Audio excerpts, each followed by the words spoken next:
स्वागत है आपका हमारे चैनल पर। मैं हूं आपके साथ शिप्रा सैनी।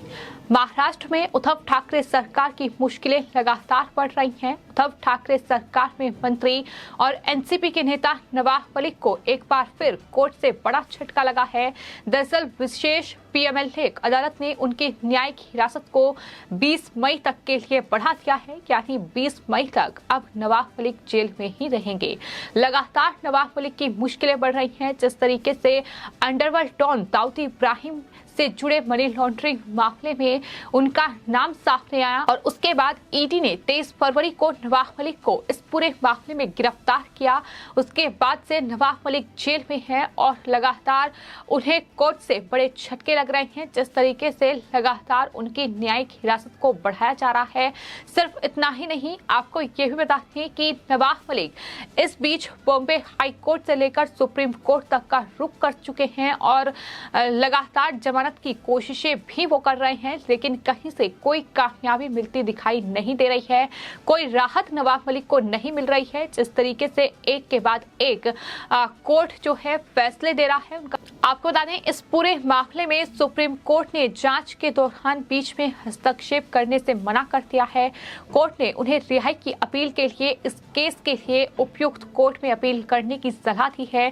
यानी अब नवाब मलिक एक बार फिर से हाई कोर्ट में याचिका दायर कर सकते हैं, लेकिन जिस तरीके से बॉम्बे हाई कोर्ट का आदेश और उस आदेश को सुप्रीम कोर्ट में चुनौती और सुप्रीम कोर्ट ने इस पूरे मामले में सुनवाई करने से साफ तौर पर इनकार कर दिया। और सुप्रीम कोर्ट ने जो टिप्पणी की उसमें साफ तौर पर यह कहा गया कि फिलहाल नवाब मलिक के मामले में ईडी जांच कर रही है और इस जांच के बीच में वो इस पूरे मामले में हस्तक्षेप नहीं कर सकते हैं। दरअसल जिस तरीके से महाराष्ट्र में सियासत फिलहाल गरमाई हुई है, एक तरफ जो निर्दलीय सांसद हैं नवनीत राणा, जिन्हें हनुमान चालीसा विवाद में गिरफ्तार किया गया, उन पर राजद्रोह का केस दर्ज किया गया, लेकिन उसके बाद उन्हें कोर्ट से जमानत मिल चुकी है। लेकिन दूसरी तरफ जिस तरीके से उद्धव ठाकरे सरकार में मंत्री नवाब मलिक हों या फिर जो गृह मंत्री महाराष्ट्र के रहे हैं अनिल देशमुख, वो फिलहाल ईडी की गिरफ्त में हैं। अनिल देशमुख जेल में बंद है, तो वही नवाब मलिक भी मुंबई की ऑर्थर रोड जेल में 23 फरवरी से बंद है और उसके बाद से लगातार उनकी मुश्किलें बढ़ रही हैं। कोर्ट से कोई राहत नवाब मलिक को नहीं मिल रही है। महाराष्ट्र के मंत्री नवाब मलिक को सेशन कोर्ट से जमानत नहीं मिली। कोर्ट ने उनकी जमानत याचिका को खारिज कर दिया। हालांकि सेशन कोर्ट ने मलिक के निजी अस्पताल के डॉक्टरों को जेजे अस्पताल में उनकी निगरानी और इलाज की अनुमति जरूर दी है।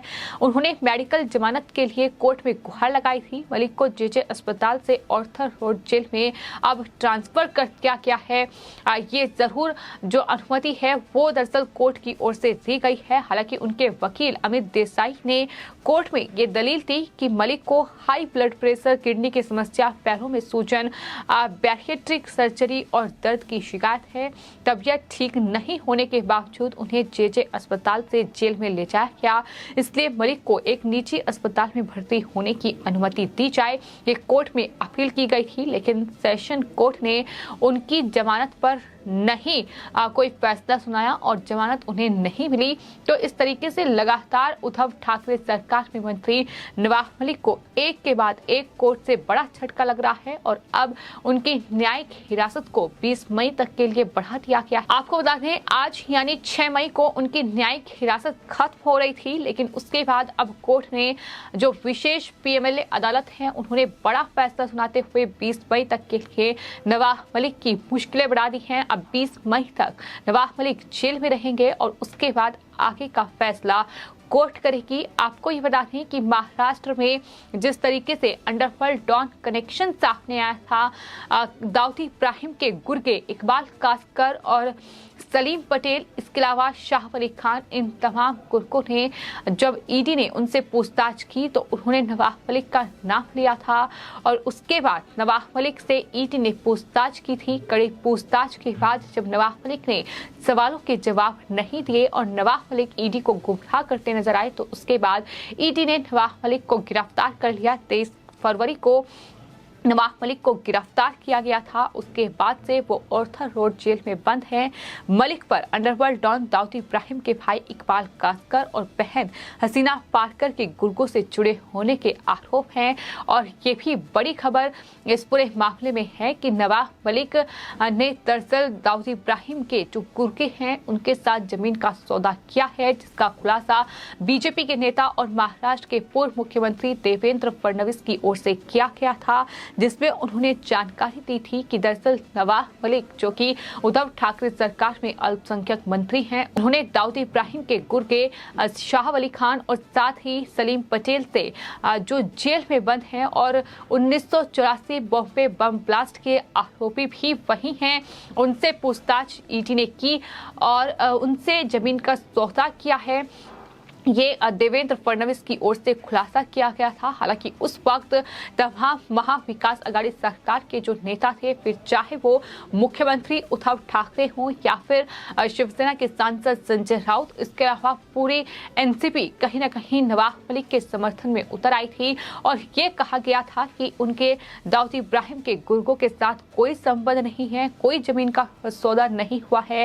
ये झूठे आरोप बीजेपी की ओर से मढ़े जा रहे हैं। लेकिन जब जी कंपनी पर ईडी ने शिकंजा कसा, जब इकबाल कासकर और हसीना पारकर के घर पर ईडी ने रेड की, तो उसमें जब इकबाल कासकर से पूछताछ की गई तो उन्होंने खुलासा किया और नवाब मलिक का नाम सामने आया, जिसके बाद नवाब मलिक को गिरफ्तार किया गया। आपको बता दें इस पूरे मामले में ईडी लगातार छानबीन कर रही है और नवाब मलिक से जुड़ी कंपनी ने 300 करोड़ रुपए की संपत्ति दाऊद के गुर्गों के जरिए कम पैसे में हथियार लिया था, ये भी जानकारी सामने आई है। ईडी ने मलिक के खिलाफ 5000 पन्नों का आरोप पत्र दायर किया है, यानी चार्जशीट दायर की है।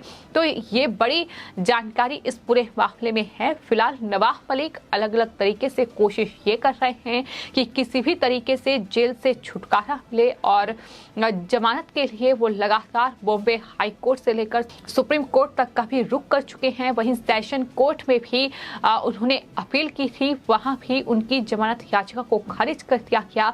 तो फिलहाल बचने का कोई रास्ता नवाब मलिक के लिए नजर नहीं आ रहा है और अब 20 मई तक के लिए उनकी न्यायिक हिरासत को बढ़ा दिया गया है। और इस तरीके से हम देख रहे हैं कि न सिर्फ नवाब मलिक की मुश्किलें बढ़ रही हैं, बल्कि कहीं न कहीं जब तक नवाब मलिक और अनिल देशमुख ईडी की गिरफ्त में हैं, जब तक वो जेल में बंद हैं, तो इससे एनसीपी प्रमुख शरद पवार और उद्धव ठाकरे की मुश्किलें भी कहीं न कहीं बढ़ी हुई हैं। क्योंकि जिस तरीके से एक के बाद एक महाविकास आघाड़ी सरकार के ये घोटाले उजागर हो रहे हैं, तमाम नेता एक के बाद एक ईडी के रडार पर आ रहे हैं, फिर चाहे वो अनिल देशमुख हो, उसके बाद नवाब मलिक हो, अनिल परब जो कि शिवसेना के नेता हैं और उद्धव ठाकरे सरकार में ट्रांसपोर्ट मिनिस्टर हैं, उन पर भी कई करोड़ के घोटाले का आरोप लगा है और आने वाले वक्त में ईडी उन पर भी शिकंजा कस सकती है। इसके अलावा महाराष्ट्र के जो उप मुख्यमंत्री हैं अजीत पवार, वो भी ईडी के शिकंजे में हैं। आयकर विभाग उन पर भी छापेमारी कर चुका है। महाराष्ट्र में जो बैंक घोटाला सामने आया था, 25,000 करोड़ रुपए का ये बड़ा पीएमसी बैंक घोटाला, जिसमें अजीत पवार और उनके पूरे परिवार की मुश्किलें बढ़ी हुई हैं। तो फिलहाल इस तरीके से ये बड़े चेहरे हैं, बड़े नाम हैं महाविकास आघाड़ी सरकार के, जिन्होंने बड़े और करोड़ों के घोटाले को अंजाम दिया है। और उनमें से एक है नवाब मलिक, जिन्होंने किस तरीके से दाऊद के गुर्गों से सौदा किया है, जमीन का ये सौदा हुआ है और देवेंद्र फडणवीस की ओर से उस वक्त की जानकारी दी गई थी, बाकायदा सबूत सामने रखे गए थे, वो तमाम जो दस्तावेज थे वो सामने रखे थे और तब प्रेस कॉन्फ्रेंस करते हुए ये खुलासा किया था कि दरअसल नवाब मलिक के अंडरवर्ल्ड डॉन दाऊद इब्राहिम के गुर्गों के साथ घनिष्ठ संबंध हैं।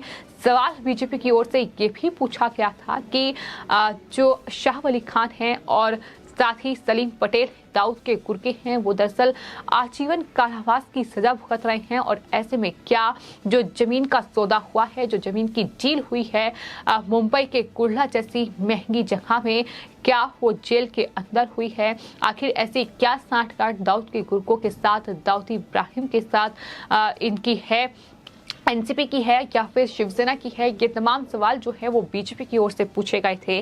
तो फिलहाल ये पूरा मामला है जिसमें एनसीपी नेता नवाब मलिक की मुश्किलें कई गुना अब बढ़ चुकी हैं, क्योंकि कोई राहत कोर्ट से नहीं मिल रही है।